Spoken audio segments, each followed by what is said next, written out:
Hello guys, welcome back to my channel. Why we should plant flower plants? Same ಇದು ನಮ್ಮ ಲೈಫಿಗೆ ಹೊಸದೊಂದು colour ಕೊಡ್ತದೆ. ಇದು ಮತ್ತೇನು ಮಾಡ್ತದೆ, ನೇಚರೊಟ್ಟಿಗೆ ನಮ್ಮನ್ನು ಇದು ಕನೆಕ್ಟ್ ಮಾಡ್ತದೆ.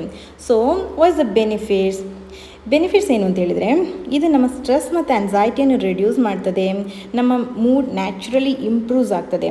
ಸೊ ಇದರ ಕಲರ್ ಮತ್ತು ಫ್ರ್ಯಾಗ್ರೆನ್ಸ್ ನಮ್ಮ ಹ್ಯಾಪಿನೆಸ್ ಕೆಮಿಕಲ್ಸ್, ನಮ್ಮ ಬಾಡಿಯಲ್ಲಿ ಕೆಲವು ಹ್ಯಾಪಿನೆಸ್ ಕೆಮಿಕಲ್ಸ್ ಉಂಟು, ಅದನ್ನು ಟ್ರಿಗರ್ಡ್ ಮಾಡಿ ಮೋರ್ ಹ್ಯಾಪಿನೆಸ್ಸನ್ನು ನಮಗೆ ಕೊಡ್ತದೆ. ಮತ್ತೇನು ಮಾಡ್ತದೆ, ಪಾಸಿಟಿವಿಟಿ, ಕ್ರಿಯೇಟಿವಿಟಿ ಇವನ್ನೆಲ್ಲ ಬೂಸ್ಟ್ ಮಾಡ್ತದೆ. ಮತ್ತೆ ಏನು ಮಾಡ್ತದೆ ಅಂತ ಹೇಳಿದರೆ, ಇದು ನಮ್ಮ ಮೈಂಡ್ಫುಲ್ನೆಸ್ಸನ್ನು ಎನ್ಕರೇಜ್ ಮಾಡ್ತದೆ. Same caring of them trains patience also. ನಾವು ಲೈಫಲ್ಲಿ ಪೇಷನ್ಸನ್ನು ಹೇಗೆ ತಂದ್ಕೊಳ್ಬೇಕು ಅಂತ ಅದು ನಮಗೆ ಗೊತ್ತಿಲ್ಲದ ರೀತಿಯಲ್ಲಿ ಟ್ರೈನ್ ಮಾಡ್ತಾ ಇರ್ತದೆ. ಸೊ ಇಷ್ಟೆಲ್ಲ ಕೇರ್, ಲವ್, ನಮ್ಮ ಪ್ರೆಸೆನ್ಸ್, ಅದಕ್ಕೆ ಇಷ್ಟವಾಗೋ ಫುಡ್, ನೀರು ಇದನ್ನೆಲ್ಲ ಕೊಟ್ಟ ಮೇಲೆ ನಾವೇನನ್ನು ಎಕ್ಸ್ಪೆಕ್ಟ್ ಮಾಡ್ತೇವೆ, ನ್ಯೂ ಶೂಟ್ಸ್, ಬರ್ಡ್ಸ್ ಮತ್ತು flowers.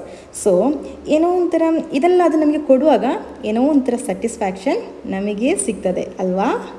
If you love roses as much as I do, hit subscribe and grow with me. So guys, see you in the next video. Until then, take care.